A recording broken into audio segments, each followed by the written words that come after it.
Hey, it's your boy ABoog Carter, and we back to award-winning edition of Urban Grind Radio. Man, we've been rocking, man. We got a nice wrap-up guest in the building to complete the whole Ruff Ryder ride-alone experience. Let him introduce himself, man. For sure, man. And I want to shout out the crew for rocking with me on 4th of July, man. Yeah. Like 8-hour notice, 10-hour notice. You know, John Daniel, he's hanging from last night from the big blowout. Yeah, I know. Mikey Main working the boards. I hosted the show out in Maryville, Indiana. Yeah, we all on short notice. Everybody was working. We was getting it, man. So, from all the way from New York. New York. What part of New York you from, man? Tell them where you from. Harlem, New York, west side of Harlem. Harlem's deep in here, man. Yeah, man.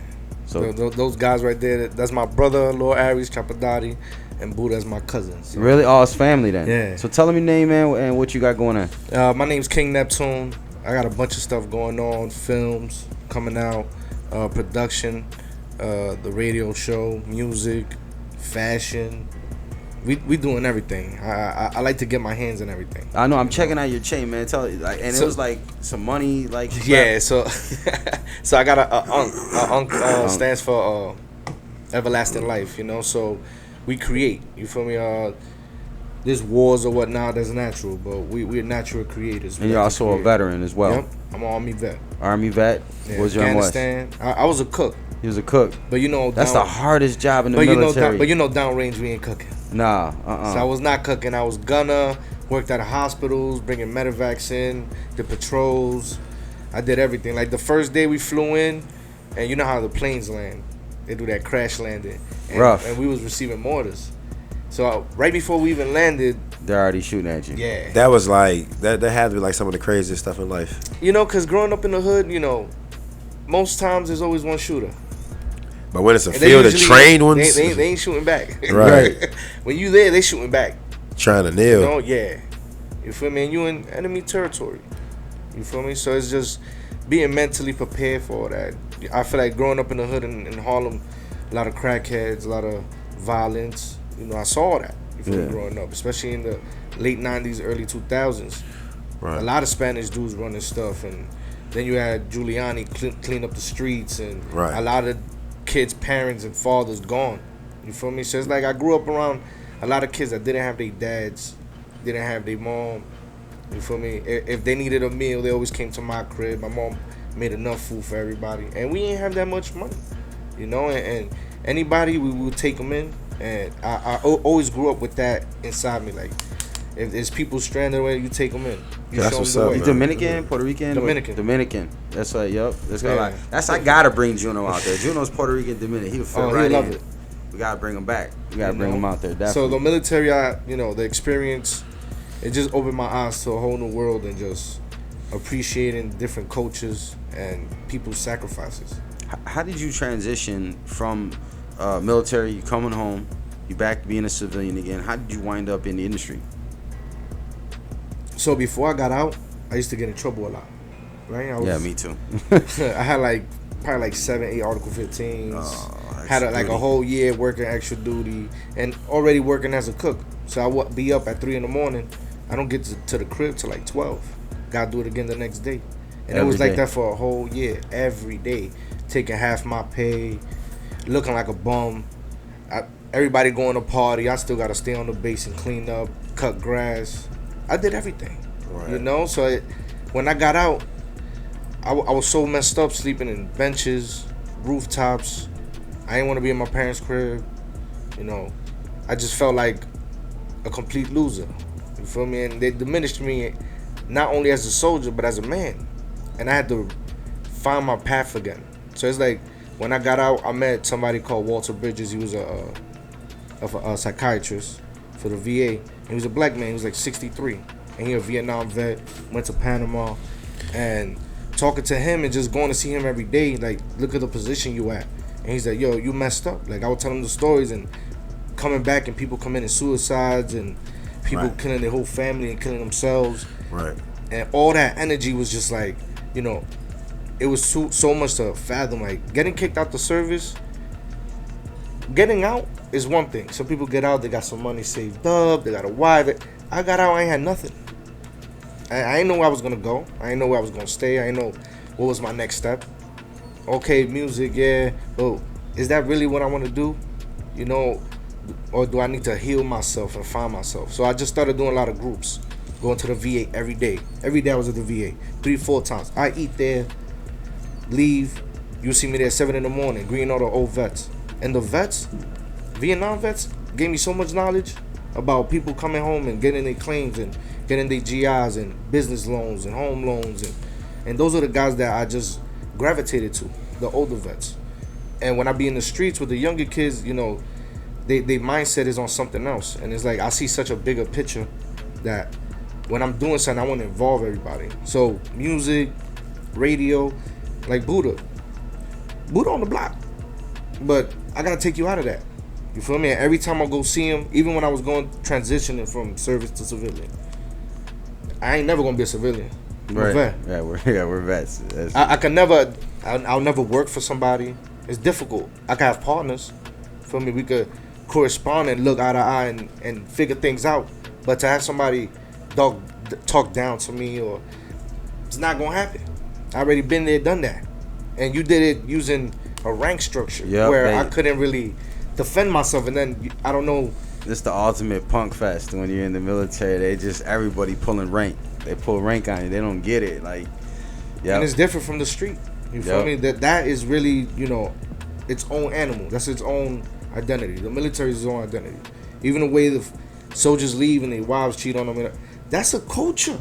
That's not no. That's a culture. I'm that serious. Is awful. Listen, when I joined the service, I was 18, young pup. I'm in the streets before I joined, getting money. I'm going in there with the same mentality. Oh, shorty on it, I'm smashing. Oh, let me drive your car. Oh, let me get that. Whatever I want, I'm gonna get it. You know, and then, like the service just showed me, okay, now you got doors open to every state. Now wherever I go, if I meet a vet, I'm good. You feel me? Because I know that vet knows somebody else. They got a whole network.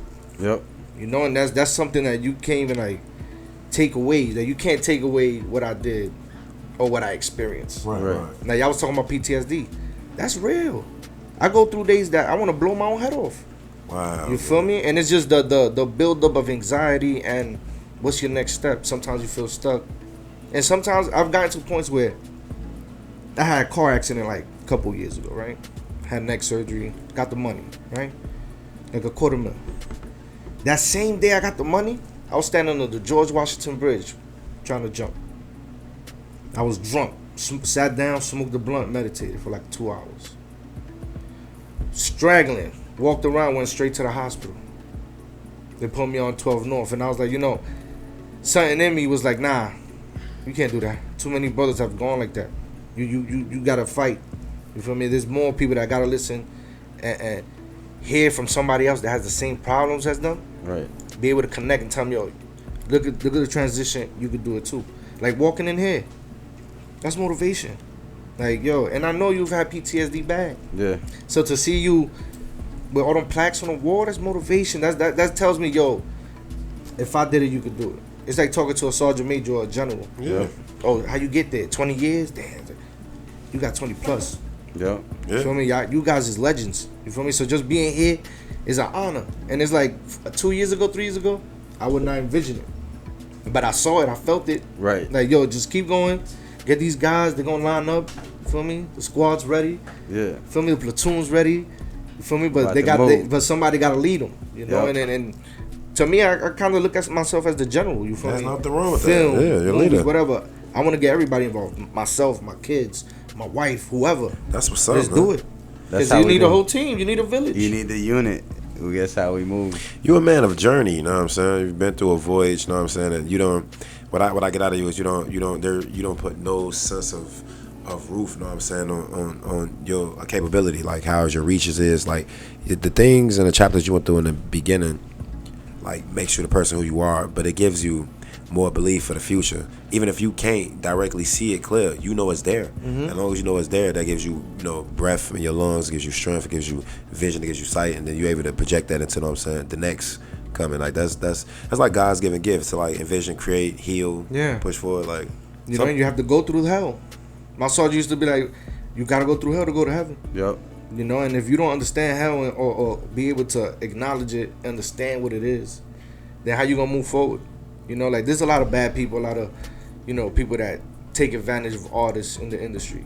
And they're not even really part of the industry. If you're really in the industry, you know who's who. Right. Because every city you go to, you're gonna see them. Right. Artists need to travel. You need to travel. Go see people. Meet them. Really see these cities for yourself. Right. Don't be like, oh, this person told me Chicago hot. I'm gonna go see. Not because I want beef, but because that's in my path. I really want to see. So what'd you think of Chicago? I love Chicago. I love the Windy City. First time we came, we went to a Bulls game. We saw I forgot his basketball name, but he used to play for the Nets. You know, and I'm like, yo, I used to watch him when I was little. I'm in Chicago, but we didn't watch games like Jordan did. Right. And we Spanish, like our tradition is watching baseball. Right. Jordan like changed that, you know, and then it's just such a big it's like you said, a journey. That's crazy, man. Like one of my favorite places in the world, I can't wait to go, is New York. You know what I'm saying? Like, man, that's one of my biggest influences as an artist myself. You know what I'm saying? It's like just New York. I feel like that's the Mecca. I don't care what they say about the South. I represent Chicago to the fullest, man. But when I was coming up, I always looked to New York. You know what I'm saying? So it's Oz. That's the land of Oz. Man, and New York I can't wait to go. New York is just different. It's like I want to go perform there. If you see a kid just like 12 years old, you'll see them acting like a 25-year-old. You know, a lot of other cities is not like that. Right. Like I know kids 14, 15 passing away from overdoses. Like they grow up fast. They move quick. They grow up fast, real fast. Like we was cutting school doing hooky parties at 12, 13. I go to a party now with grown-ups, like it's whack. Right. Like we was really turning up. We was drinking Devil Springs, Georgie. Like we was really wilding out. You feel me? And times have changed, but you need to move with the times. And when I join the service and you get back, you feel disconnect from just society itself. Like everybody's brainwashed. Yep. And you're like, can y'all wake up? And it take them years to really wake up and figure it out. Like, but they're gonna get it. Right. You know, and that's why you always gotta keep working, because they're gonna see the vision. They're gonna be like, oh, we're doing this, we're doing that, but they don't believe it till they see it. What you got coming up next, man? Well, we working on Daddy of the Year. Okay. Which is coming out December 18th. That's DMX Day. You know, I picked that day because DMX was the dad. Right. You feel me? And every time we see him in the hood, that's legendary. He always gave you that father vibe. Like, he'll give you gems. Yeah. You know, even in the smallest thing. Don't fuck with no crackheads. No. He gonna give you a gem. You feel me? Right. And then we working on Bully, The Dead Don't Die. Bully Rico's story, which is coming out in the fall. We soon gonna be working on our album. We got our a couple records out. We got Dynamic Duo, which is like a NBA type feel. We got Tequila, which is Spanish. We got Utah, which is like rock music. We got Ski Mountain. We got Real Talk, Touchdown, Good Morning America. And with music, we just try to be universal. Right. We don't want to limit ourselves to just rap, or just because in my household, I ain't listened to rap until I turned like 13, 14. Right. And I was listening to Hot 97 mixtapes. Right. And I would have to hide and listen to it. Because in my house, you going to listen to Spanish music, some old Jose, Julio Iglesias, some old music, you feel me? And weekends, you know they getting lit. Right. So in my house, they loud music. You feel me? So when I went to the service, it was different. It was a culture shock. Yeah, you know, I got my own everybody. Room. You live with everyone too, from all backgrounds. Like, so it's like cooking dishes and sharing that. It's like jail, basically. It is jail. Yeah. Except you can't leave. Like, exactly. And if you do, it's AWOL. Yeah, you AWOL. You with it. You're a deserter. Yeah. Like I'll tell people the difference from me and somebody that's gone to jail. I volunteered. Right. I don't know too many people volunteer to go to jail. Right. They be like, nah, I ain't with it. I'm with it. Yep. You feel me? And like I told a lot of young kids coming up, like if you don't got nothing that you got going for yourself, join the service. Yep. You know, it might open a door and you might find something that you may like. You might like your job and do 20. You might get out and go to school. They pay for that. Yep. Why you gonna stay out here and hustle? If you get killed, whoever you banging with, they're not gonna pay your funeral, none of that. Nah. That's gonna be your family. Think about family, man. You know? Man, so if they want to follow you, they want to follow the movies, catch out the trailers, they want to tap in with you, man. What's your social media, your info? You can find us on pinkyhigh.com. That's Pinky High to the Gods. Pinky High to the Gods. You can find me on King Neptune _NFE. You can find Bully on Tubi, on Roku TV, or you can Google it. Bully, The Dead Don't Die, Bully Rico's story. And like I said, Daddy of the Year coming out soon.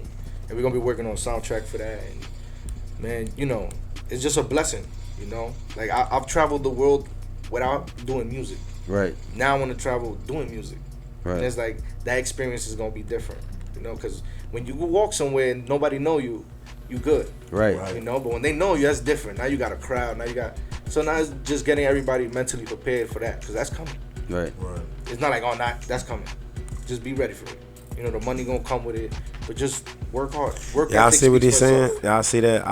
And people, the viewers out there, I preach that all the time. I say you take advantage of these moments and you treat it like a muscle and you keep yourself in shape, so when your number get called, you already be polished, instead of the people who's trying to call upon you, trying to mold you into what their version of it is. Your object is to give the game your version of the game. You know what I'm saying? So definitely. Man. It's your insight of life. It's your perspective.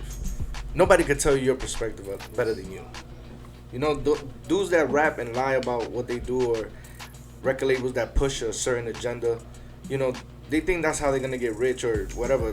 Cool, get some money for the meantime. But we trying to make legendary stuff, classical stuff. Like, we trying to cement something it won't be touched. Stuff that carried on to the point where, I'm saying, when you guys jumped upon and started carrying the brand, it wouldn't even been nothing like that if the people before didn't have the kind of will and influence and the strongness that you're showing and projecting today. So it's like just working with the Ruff Ryders. Like, every time we walk in there, like, I used to take my kids every day with me, because wifey got to study for nursing, and we had the kids in. They be talking while we doing the radio show. But it's like, it's what we're doing it for. Yeah. Yep. You know, you gotta do the sacrifice. Yep. Sacrifice and success. You gotta me? sacrifice for success. Yes. That's what's up. You know, you gotta give something to get something. You know, and sometimes that's the hard part for people, to let something go. Yeah. Like vets in New York, I see them homeless or whatever. I'll be like, why you don't go to the shelter? Oh, the 10 o'clock curfew. You ain't ready to sacrifice. Yep. You the problem, bro. Yep. Fix yourself, and they'll take care of you. Yeah, I want you to look into that, cameraman. Let all the viewers know where they can find you at. You know what I'm saying? King Neptune _NFE and PinkyHigh.com. Go check out our music videos, merch. Check out what we're doing. Stay tuned, because we got a lot more going, man. This is, like Nipsey used to say, it's a marathon, man. Let's go. That's what's up, man? Man, That's a dope show, man. Man, live and it's 4th of July. Happy Independence Day. Independence, Chicago to Harlem, New York, in the building, man. Windy City. It's your boy Wally, a.k.a. Mr. Music is my business. It's your boy ABoog Carter. You know what it is, man. We over east. Yep, and it's our special 4th of July ride-along edition. Let's go. Yeah. Buddha the Bulldog, and you're listening to Urban Grind Radio.